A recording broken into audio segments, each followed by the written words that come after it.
Trip काढायची म्हणत म्हणत जवळपास 6 महिने निघून गेले. कधी कोणाला सुट्टी मिळत नव्हती, कधी कोणाला वेगळे काम असायचे, कोणाचे पैसे जमत नव्हते, कधी कोणाचे कार्यक्रम असायचे, तर कधी कोणाला घरून परवानगी मिळत नसे. सोमवारी नेहमीप्रमाणे कामावरून आल्यावर जेवण करून झाल्यावर संध्याकाळी 7 वाजता कट्ट्यावर गँग जमा झाली. ए रम्या, अरे काय नेमकं जायचं का नाही? का उगाच ग्रुपवर मेसेज टाकतोय? गेले 2-3 दिवस झालं. यावर उत्तर देत रमेश म्हणाला, नाही, मला स्वप्न पडलं होतं तेव्हा मी मेसेज टाकतोय. अरे काय बोलावं हे कळतं का रे तुला? उगाच कशाला टाकेल मी मेसेज? जायचं आहे म्हणून टाकला असेल ना? काय राजेश, तू येणार आहे की नाही ते सांग. राजेश म्हणाला, अरे यावेळी नक्की येणार. आणि सूर्या आणि तू रे गजू, येणार आहेस ना? सुरेश म्हणाला, रम्या मला हे सांग, जायचं कधी? म्हणजे मी सुट्टी टाकेन. रमेश म्हणाला, सुट्टी मिळेल ना यावेळेस, नाहीतर मागच्या वेळीसारखा होऊ नये. सुरेश म्हणाला, अरे नाही दिली सुट्टी तर खड्ड्यात गेला तो आणि त्याचं काम. अरे बापरे, सगळे हसू लागले. आणि गिरीश तू रे? यावर विनोद करत गिरीश म्हणाला, माझी गाडी नसल्यावर काय पायी दिंडी काढणार का रे? आणि सगळे हसू लागले. गिरीश म्हणाला, पण जायचं कुठे? रमेश म्हणाला, तामिनी घाटात जाऊ, मस्त आहे म्हणे बघायला. ठीक आहे म्हणत दिवस ठरला. चौघे तयार झाले. तो दिवस आला होता. सगळेच खूप आनंदी होते, कारण काहीतरी नवीन सुंदर अनुभव असेल म्हणून उत्साहात ते अगदी भारावून गेले होते. सगळे जमा झाले. जाता जाता एकदा गणपती बाप्पाचे दर्शन घेऊन जाऊ, असे सुरेश म्हणाला. तेवढ्यात राजेश त्याला टोकत म्हणाला, आधीच उशीर झाला आहे. एकतर सकाळी निघायला हवं होतं, त्यात कोण लवकर उठायला तयार नाही, त्यामुळे उशीर झाला आहे आपल्याला. त्यात याचं काय नवीन आणखी? नको नको, नंतर ट्रॅफिक लागलं तर वांदे होतील. बाप्पा आहे आपल्यासोबत, मंदिरात जायची गरज नाही. एकदा मनातून प्रार्थना कर, तो उभा राहील पाठीशी. समजलं? चल आता. काही वेळात ट्रॅफिक जमा होऊ लागेल, त्याआधी शहराच्या बाहेर पडायला हवं आपल्याला. एवढे बोलून सुद्धा सुरेश ऐकत नव्हता. म्हणाला, नाही नाही, एकदा देवदर्शनाला जायचे म्हटलं तर टाळू नये, असं आई म्हणते, त्यामुळे आता गेलंच पाहिजे. आणि 10 मिनिट लागतील रे, चल. ए गिरीश, गाडी मंदिराकडे घे. आणि मंदिरात जाऊन एकदा सगळ्यांनी बाप्पाचे दर्शन घेतले. पण पुढे काय वाढवून ठेवलं आहे याची जाणीव कोणालाच नव्हती. दर्शन घेऊन सगळे निघाले. जे व्हायला नको होतं तेच झाले. गाडी जबरदस्त ट्रॅफिकमध्ये अडकली. हे पाहून राजेश म्हणाला, बघितलं बघितलं, जा अजून बोल देवाला, काढ म्हणून बाहेर. नको म्हटलं होतं रे. यावर दोघांचा वाद पेटला. सुरेश म्हणाला, बरं ट्रॅफिकमध्ये नसला अडकला, पुढे कुठे धडकून मेला असता म्हणजे? पुढे एक अपघात झाला आहे. दर्शनास नसतो गेलो तर कदाचित ती गाडी आपली असती. कळलं का काही? यावर उत्तर देत राजेश म्हणाला, मित्रा, जन्म मृत्यू फेऱ्यात देवाला सुद्धा लुडबुड करण्याचा अधिकार नसतो, समजलं? जेव्हा मरायचं तेव्हा मरण येणारच आहे, त्यामुळे तू नको शिकवू मला. दोघांना शांत करत गिरीश म्हणाला, अरे काय चाललंय तुमचं? बसा ना शांत, होईल ना मोकळं ट्रॅफिक. यावर राजेश म्हणाला, कुठे होईल, 1 तास लागेल अजून. बाकी काही नाही, उशीर होईल रे. यावर गिरीश म्हणाला, नको काळजी करू, मला एक मधला रस्ता माहितीये, आपण लवकर पोहोचू. आहे एक रस्ता मधून, 1-2 तास लवकर पोहोचू आपण, काळजी करू नको. तेव्हा कुठे जाऊन राजेश शांत झाला. काही वेळाने ट्रॅफिक मोकळे झाले आणि गिरीश सुसाट वेगात गाडी चालवू लागला. घाटाकडे जाण्याचा मुख्य मार्ग सोडून त्याने दुसरा मार्ग स्वीकारला, कारण उशीर आधीच झाला होता. सुसाट गाडी चालवत त्यांनी सगळ्यांनी बरेच अंतर पार केले होते.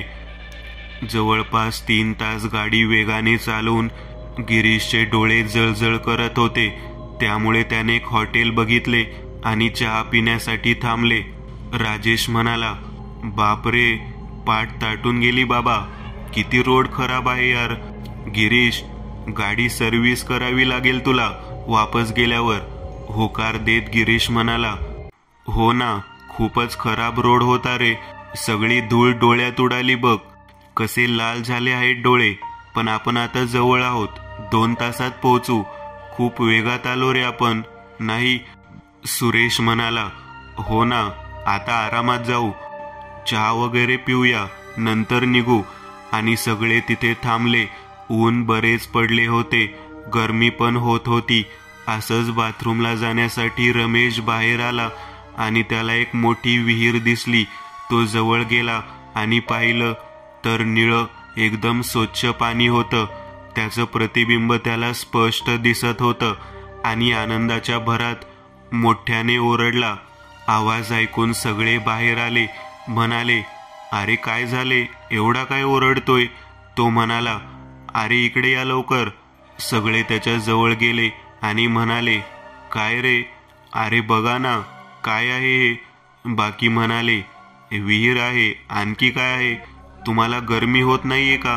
हो, गरमी तर होत आहे. मग? अरे मग बघताय काय? मारा उडी. एवढं बोलून त्याने लगेच पाण्यात उडी मारली आणि आनंद घेऊ लागला. त्याचा आनंद बघून बाकी म्हणाले, चला पोहू थोडा वेळ. तरीही जवळ आलोच आहोत. तेवढ्यात तो म्हणाला, अरे या पाण्यात कशाला आला आहात? मज्जा करायला ना. मग किती दिवस त्या क्लोरीनच्या पाण्यात जाशील? हे निसर्ग आहे सगळं. हे ऐकून बाकी काय वर थांबतील. कपडे न काढताच उड्या मारली सगळ्यांनी आणि मनसोक्त पोहू लागले. आणि मनसोक्त पोहून घेतलं. नाही नाही म्हणून जवळपास 1-1.5 तास पोहले आणि नंतर बाहेर आले. कपडे वगैरे बदलून जेवण करायला बसले. कारण पोहून झाल्यावर जबरदस्त भूक लागली होती सगळ्यांना. जेवण वगैरे करून झाले. बिल घेऊन तो हॉटेल मॅनेजर स्वतः आला. म्हणाला, मग साहेब, मज्जा आली का पोहून? माझी विहीर आहे ती. सगळे म्हणाले, हो का? क्षमा असावी. अहो, शहरात राहून हे सगळं खूप मिस करतो आम्ही, त्यामुळे. तो म्हणाला, काही हरकत नाही साहेब. म्हणून मी काही न बोलता तुम्हाला आनंद लुटू दिला. आणि असं या रूटने आता पहिल्यासारखी वाहने जात नाहीत. हॉटेल मालक आमच्याशी बोलत होता. म्हणत होता, काही दिवसांनी मी हॉटेल बंद करणार आहे आणि जागा विकून दुसरीकडे जाणार आहे. सुरेश म्हणाला, ठीक आहे, पण का? कर्ज वगैरे झालं आहे का? नाही नाही, उलट मीच लोकांना पैसे देतो व योग्य व्याजदर लावून तेही. तसं कर्ज वगैरेचं नाही काही.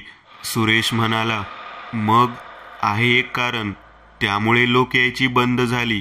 एकाला दिले होते पैसे, तो वापस देतच नव्हता. शेवट तो कुठे गेला काय माहीत. बरं ठीक आहे, मी काय म्हणत होतो, रात्री थांबा इथे, सकाळी जा घाटात. उशीर झाला असेल तुम्हाला. आता काय करणार? राजेश म्हणाला, अहो नाही, आम्हाला जायला हवं. कारण घाटामध्ये एक हॉटेल बुक केलं आहे. उगाच पैसे वाया जातील. आम्ही तिथे थांबणार आहोत आज. नंतर सकाळी घाटाचा आनंद घेणार आहोत. आणि त्याने बिल आणले. बिल बघून आम्ही थक्क झालो.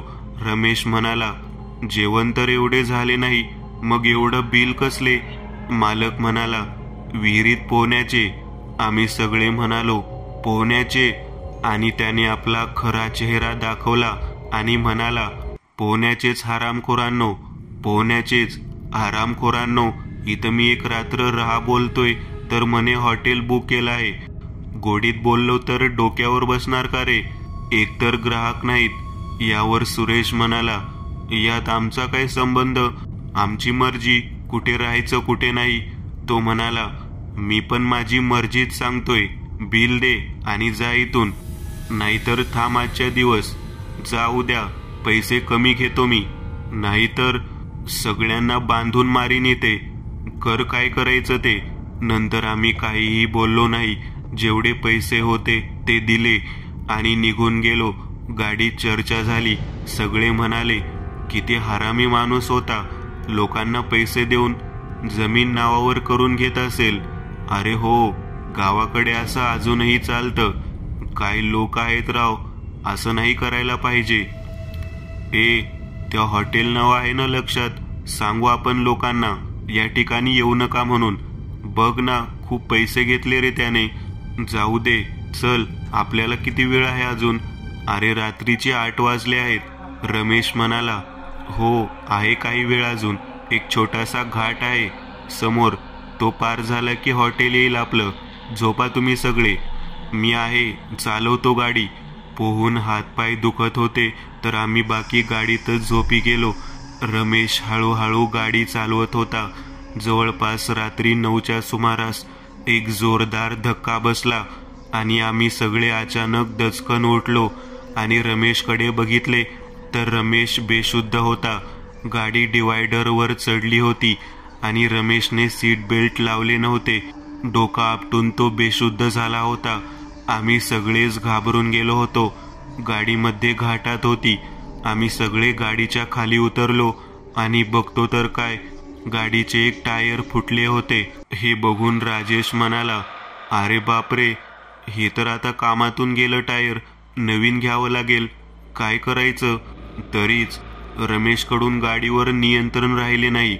सुरेश म्हणाला, जाऊ दे, आपल्याला एक स्टेपनी आहे, आता तीच लावू आणि उद्या नवीन टायर घेऊया. आणि राजेशने दुसरे अतिरिक्त टायर काढले आणि बघतो तर काय, त्यातही हवा अत्यंत कमी होती. हे बघून तर सगळे ठप्प झाले. आता काय करायचं सगळ्यांना प्रश्न पडला. ऐन मध्य घाटात होते. त्या जंगली प्राण्यांचा आवाज ऐकून शरीराला शहारे येत असत. सगळ्यांनी गाडीला धक्का मारण्याचा निर्णय घेतला. दोघेजण बारीबारीने धक्का मारत होते या आशेवर की कुठेतरी काहीतरी मदत मिळेल. सुनसान रस्त्यावर एकही गाडी दिसत नव्हती. जीव हातात घेऊन ते धक्का मारत होते. थोडा वेळ पुढे गेल्यावर अचानक एक आवाज आला. काय साहेब, पंक्चर झाली वाटतं गाडी? रमेश म्हणाला. हो. त्यावर तो झाडाखाली बसलेला माणूस उठला आणि आमच्याकडे येऊ लागला. अत्यंत दुबळा शरीराने तो आमच्या जवळ आला आणि म्हणाला, साहेब, एवढ्या रातचं कुठं निघाला म्हणायचं? बरं जाऊ द्या, गाडी तर झाक दिसतीया, मग टायर कसं काय फुटलं म्हणायचं? रमेश म्हणाला, काही नाही, ते टायर फुटलं आणि गाडी वेगात होती म्हणून नियंत्रण सुटलं. यावर तो माणूस म्हणाला, सुटलं का? काही दिसलं रस्त्यावर? त्याने हसत कटाक्ष टाकला. यावर रमेश गप्प झाला आणि म्हणाला, काही काय बोलताय? काही मदत करणार असाल तर करा, नाहीतर वेळ वाया घालवू नका. यावर तो म्हणाला, अबब, साहेब तर रागात आले बाबा. करतो मदत मालक. चला अजून थोडा वेळ, धक्का मारावा लागल. पुढं माझं एक दुकान आहे, देतो हवा मारून, या माझ्यासोबत. बरं, माझं नाव पंक्चरवाला पप्या बर का. पुढं दुकान आहे. गिराईक नसल्यानं असतो बसलेला त्या झाडाखाली. आमचा जीव जीवात आला होता. शेवट कधीही चांगला होतो असे म्हणून आम्ही जरा खुश झालो. पुढे काही अंतराने त्याचे दुकान आले आणि अचानक त्याचा आवाज घोगरा आणि विचित्र आला. तो म्हणाला, या बाहेर सगळे. असा आवाज ऐकून राजेश त्याच्याकडे पाहू लागला. मनात म्हणाला, याच्या आवाजाला काय झालं? यावर तो म्हणाला, साहेब, बाहेर यावं लागेल, टायर काढावं लागल नवं. आम्ही सगळे खाली उतरलो. सुरेश आणि रमेश बाजूला बाथरूमला गेले. राजेश दुकानावरच थांबला. त्याला तो माणूस जरा खटकत होता. तो माणूस म्हणजेच पप्या आतमध्ये दुकानात गेला होता. काही वेळाने राजेश त्याच्या मागे गेला आणि आवाज न करता तो काय करत होता हे पाहू लागला.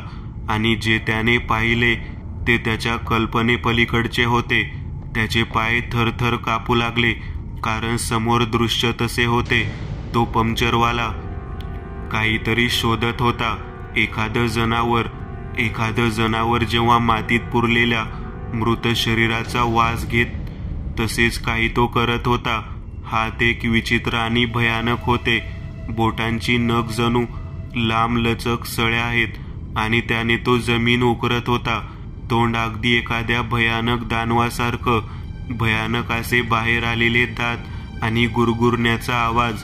हे सर्व बघून राजेश जोरात ओरडणार होता, पण स्वतःच त्याने स्वतःचे तोंड दाबून बंद केले आणि आपला आणि आपल्या मित्रांना वाचवण्यासाठी त्यांची वाट बघू लागला. गनिमत त्या सर्वांनी जीवाला धोका असल्यावर त्या ठिकाणावरून पळ काढण्यासाठी एक पळ खून पहिलीच ठरवली होती. जर धोका असेल तर कर मजल असं म्हणायचं आणि बिना विचारपूस करता तिथून पळ काढायचा. पण यावेळी गाडी पण सोबत होती आणि त्याच्या विळख्यातून सुटण्यासाठी गाडी अत्यंत महत्वाची होती. तेवढ्यात बाकीचे सगळे आले होते.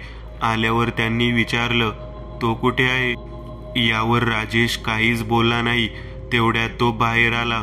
तोही कोणाला काही बोलला नाही आणि पंक्चर काढलेले टायर लावू लागला. यावर राजेश बाकीच्यांना म्हणाला, बाबा हो, उशीर झाला.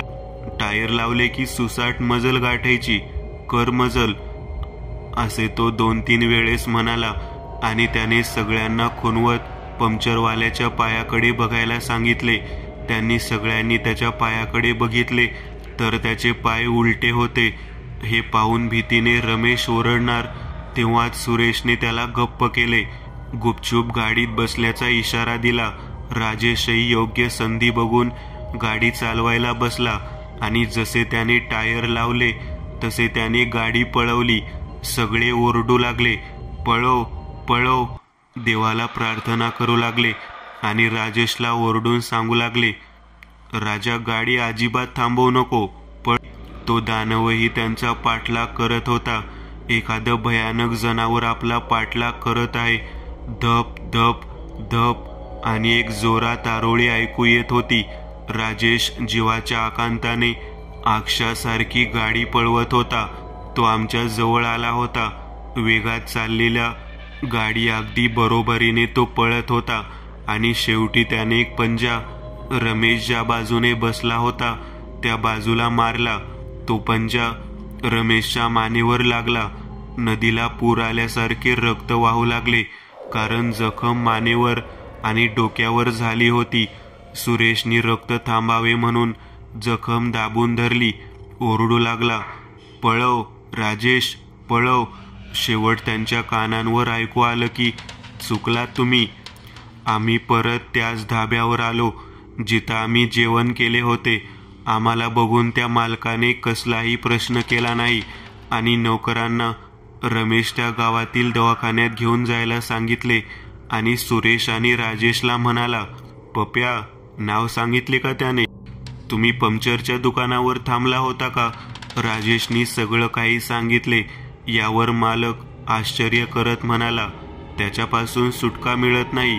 नशीब तुमचं, जो जखमी आहे त्याचं जिवंत राहणं अवघड आहे. आणि काही वेळाने बातमी आली की रमेश दवाखान्यात उपचारादरम्यान मरण पावला. हे ऐकून सगळे ढसाढसा रडू लागले. दुसरा अनुभव, घुबडाची राख. जवळपास 8 वर्ष झाली. मला ही गोष्ट अजूनही आठवते. जेव्हा जेव्हा मी रात्री अंगणात झोपलेला असतो व एखाद्या झाडावर बसलेलं घुबड बघतो तेव्हा तेव्हा मला त्या बाबांनी सांगितलेलं आठवतं. साधारण मी 8वीला असेन. आमच्या गावात त्यावेळी लाईट सारखी जात असायची. लोड शेडिंगमुळे लाईट 5 वाजता जी जात असे ती डायरेक्ट 9 वाजता यायची. बाकी ऋतूमध्ये सगळे लवकर झोपून जायचे. पाऊस किंवा थंडी असेल तर, पण उन्हाळा आला की सगळे बाहेर असायचे. गप्पा गोष्टी रंगत असायच्या. कोणी आपला मोठेपणा सांगत असे, कोणी उगाच काहीही बरळत असे, कोणी स्वतःचे अनुभव सांगत असे, तर कोणी दिवसभरात घडलेली एखादा किस्सा, तर कोणी याचं त्याचं वर्णन करत असे. वाईट चांगले दोन्ही. असेच मी एक दिवशी बाहेर येऊन बसलो. मित्रमंडळी एका लग्नाला बाहेर गेले होते आणि आता करायचं काय हा प्रश्न पडला. झोप येईपर्यंत या म्हाताऱ्याजवळ बसू आणि नंतर जाऊ असं ठरवलं आणि त्याच्या जवळ जाऊन बसलो. मी म्हणालो, काय दादा, कसं काय आज जागे तुम्ही? झोपायचं नाही का? यावर त्याने मला चिमणीच्या उजेडात निरखून पाहिलं आणि म्हणाला, भिकाजीचा नातू आहेस नव तू? मी म्हणालो, हो. त्यावर तो म्हणाला, बरं झोपला नाही होय र बाबा? मी म्हणालो, दादा मीच तुम्हाला विचारलं पहिलं. आणि आता तुम्ही परत मला विचारताय. यावर तो म्हणाला, गाढवा, मी मोठा का तू? वैर, माझं काय बाबा, झालं गेलं सगळं, झोप येत नव्हती म्हणून आलोय जरा हवेला. मी म्हणालो, बरं बरं, आर पण तू कशा पाय आला म्हणायचं. मी म्हणालो, काही नाही हो, जरा उदास वाटत होतं. पोरं नाहीत कोणीच, गेलेत लग्नाला. म्हातारा म्हणाला, बर. असं आमच्या गप्पा निघाल्या आणि आम्ही बोलत बसलो. खूप वेळ झाल्यानंतर मी समोरच्या झाडावर बघितलं आणि म्हणालो, दादा बघा समोर, तुमचा भाऊ बसलाय झाडावर. त्यावर दादा म्हणाले, काय अरे देवा, तेव तर लई झालंय बाबा. मला प्रश्न पडला, आणि नेमकं कशाबद्दल बोलत आहे म्हातारं? दादा, काय बोलत आहेस तू? त्या घुबडाने काय केलं आहे तुझं? यावर तो म्हणाला, सगळं यानेच तर केलंय. माझी अशी अवस्था यानेच केली. हागणे मुतणे मुश्किल केलं त्याने. काही करू शकलो नाही त्या दिवशी. नंतर सांगतो, पण कोणाला सांगू नको बाबा. त्यावेळी मी नुकताच शहरातून गावी आलो होतो. कपड्याच्या मिलमध्ये काम करून बऱ्यापैकी पैसे कमावले होते. काही कारणाने मिल बंद पडल्या. मला गावी यावं लागलं. कमवलेल्या पैशाचं घर बांधले आणि बाकी लुगड्यात घातले. लग्न तर झाले नव्हते, त्यामुळे खूप पैसे मी वेश्या बाजारात वाया घालवले. नंतर परिस्थिती थोडी बिघाड आला आणि मला कोणीतरी आघोरी विद्येबद्दल सांगितले. मी लोभीपणा दाखवत त्या आमिषास बळी पडलो आणि त्याने पूर्ण शक्ती कशी मिळवायची याची विधी सांगितली. ती अशा प्रकारे होती. सगळ्यात आधी काही दिवस सकाळी पहाटे म्हणजे 4 वाजता उठून थंडीच्या दिवसात एकदम थंडगार पाण्यात उभे राहून त्याने दिलेला मंत्र सूर्यप्रकाश पडेपर्यंत उच्चारत राहायचं.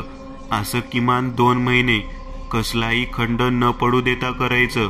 यानंतर पूर्णपणे तामसी अन्न आहारात घ्यायचं आणि कसल्याही प्रकारचा वीर्यनाश करायचा नाही. खंड न पडू देता हे सर्व किमान 3 महिने करायचं. मी तेही केलं. त्यानंतर मलाही काहीतरी जाणवू लागलं. यानंतर मला पूर्णपणे भुरळ पडली होती. या अशा अजून काही गोष्टी त्याने मला सांगितल्या व मी त्या न मागे पुढे बघता पूर्ण केल्या. व शेवटची विधी त्याने मला सांगितली व म्हणाला, जर हे पूर्ण केलंस तर तुला शक्ती प्राप्त होईल. तू मनाला येईल ते करू शकतोस. तुला जे हवं ते मिळेल. आता नीट कान देऊन ऐक. आमोशा आल्यावर रात्री 1 ते 3 मध्य वेळ आहे. त्या वेळात तुला आमराईच्या पलीकडल्या मरकटात जावं लागेल. यानंतर तुला एक घुबड स्वतः पकडून त्याला मारून त्याची राख पूर्ण शरीराला लावावी लागेल. राख लावलेलं पूर्ण नग्न शरीर घेऊन तुला अशा व्यक्तीचं शव शोधावं लागेल ज्याचा जन्म उलटा झाला आहे. त्यानंतर त्या शवाचे विच्छेदन करून त्याचे डोळे, धड, 2 पाय आणि 2 हात पूजेसाठी काढून ठेव व पूजेस सुरुवात कर. थोडाही मी जसं जसं सांगितले तसं तसं कर, नाहीतर तुला काही प्राप्त होणार नाही. लक्षात ठेव. मी सर्व काही तसेच केले. अमावास्या आली. मी त्या ठिकाणी गेलो. त्या ठिकाणी कोणीही नव्हते. सर्व जागा एकदम भयान दिसत होती. वाटतं आपले प्राणही भयानक जागाच घेतो की काय. मी स्वतःला धीर देत पूर्ण नग्न झालो. सोबत आणलेलं घुबड मारलं आणि त्याची राख सर्व अंगाला लावली व त्या शवाच्या शोधात निघालो. खूप वेळ शोधाशोध केली, पण तसं शव काही मिळत नव्हतं. जवळपास रात्रीचे 2 वाजले होते. माझा जीव कासावीस होत होता. काय करावं समजत नव्हतं. शोधत शोधत पुढे गेलो आणि एका झाडावर एक शव लटकलेलं दिसलं. ते अत्यंत भयानक होतं. मी त्याच्या जवळ गेलो आणि कसं तरी धाडस करून मी त्या शवाला जमिनीवर उतरवले आणि नीट निरखून पाहिले आणि माझे प्राण गळ्याला आले. हा तोच व्यक्ती होता ज्याने मला हे सर्व काही सांगितले होते. मी धडपडत मागे पडलो आणि पुढच्या क्षणी ते शव जिवंत झाले. भयानक असं त्याचं रूप होतं. ते माझ्याकडे बघत होतं आणि पुढच्याच क्षणी त्याने अत्यंत भयानक अशी आरोळी दिली. जणू खूप दिवसांनी कोणीतरी स्वतंत्र झालं असावं आणि ते हळूहळू माझ्याकडे येऊ लागलं. पण त्याच्यात एवढी शक्ती नव्हती. त्याला चालता येत नव्हतं. म्हणून त्याने अचानक एक पुरलेलं शरीर बाहेर काढलं आणि ते पार्थिव ते खाऊ लागलं. मला आपोआप सगळं कळून चुकलं. मी ती विद्या खरं तर याला पाहिजे होती, पण प्रक्रिया चुकली म्हणून याचे प्राण मी मारलेल्या घुबडात जाऊन बसले. त्यामुळे त्याने त्याच घुबडाची राख मला आणायला सांगितली होती, जे रोज माझ्या समोरच्या झाडावर येऊन बसत होतं. स्वतःची आत्मा शरीरात घेण्यासाठी जी प्रक्रिया होती ती याने माझ्याकडून करून घेतली आणि जन्म तर माझाही उलटा झाला आहे आणि आता ती विद्या त्याला मिळू शकते जर त्याने माझा बळी दिला तर. हे सर्व मला जसं कळलं तसं मी जीवाच्या आकांताने पळू लागलो. मी धावत होतो. अंधारात काटे पायात रोवत होते, रक्त निघत होते. मी धावत होतो. अचानक बघतो तर काय, कोणीतरी अत्यंत वेगाने माझ्या मागे पळत आहे. मोठमोठ्याने आरोळी देत माझ्या मागे पळत आहे. माझे पूर्ण शरीर घामाने भरले होते. मी ज्या दिशेने पळत होतो काही अंतरावर पुढे एक मारुतीचं मंदिर आहे. जर मी तिथे पोहोचलो तर कदाचित वाचेल म्हणून अजून वेगाने पळू लागलो. ते माझ्या मागे वेगाने पळत होतं. पळता पळता मला समोर मंदिर दिसू लागलं. मी अजून वेगाने पळू लागलो. मारुतीराया वाचव असं ओरडू लागलो. शेवट मी मंदिराच्या वेशीजवळ पोहोचलो आणि मध्ये जाणार तितक्यात त्याने मागून आरोळी देत मोठ्याने वार केला आणि एका क्षणात माझा एक हात आणि एक पाय बाजूला पडला मंदिराच्या बाहेर आणि मी समोर एका कुंड्यात पडलो. त्या कुंड्यात शेंदूर भरलेला होता. धावल्यामुळे मला खूप घाम आला होता, त्यामुळे माझ्या पूर्ण अंगाला तो शेंदूर लागला आणि सर्व शरीर शेंदुराने भरून गेलं. मी मंदिराच्या आत होतो, त्यामुळे तो मला काहीही करू शकत नव्हता. तो सैरावैरा मंदिराच्या बाहेर जवळ 1-2 घंटे फेऱ्या मारत होता. गंभीर दुखापत झाल्यामुळे मी त्या कुंड्यातच बेशुद्ध पडलो. रक्त आणि शेंदुराने सगळं अंग माखून गेलं होतं. उजेड पडल्यावर मला तेथील पुजाऱ्याने पाहिले आणि दवाखान्यात घेऊन गेला. त्यावेळी फक्त तो माझ्या सोबत होता. मी सर्व काही सांगितले. तो म्हणाला, ठीक आहे, पण आता तू काही करू शकणार नाहीस. एक हात आणि एक पाय गेला आहे तुझा. मी ते मान्य केले आणि त्यास विनंती केली की गावात कोणालाही सांगू नका. जर कोणी विचारले तर अपघात झाला असे नमूद करा. तो दिवस आहे आणि आजचा दिवस आहे. मी त्याला आणि तुलाच सांगितले आहे, कोणाला सांगू नको. मी ठीक आहे म्हणालो. सोबत मला एक प्रश्न पडला. मी दादाला विचारलं, दादा पण हे तू मलाच का सांगितलं? यावर दादा म्हणाला, तुला माहित नाही का, तुझा जन्म सुद्धा उलटाच झाला आहे.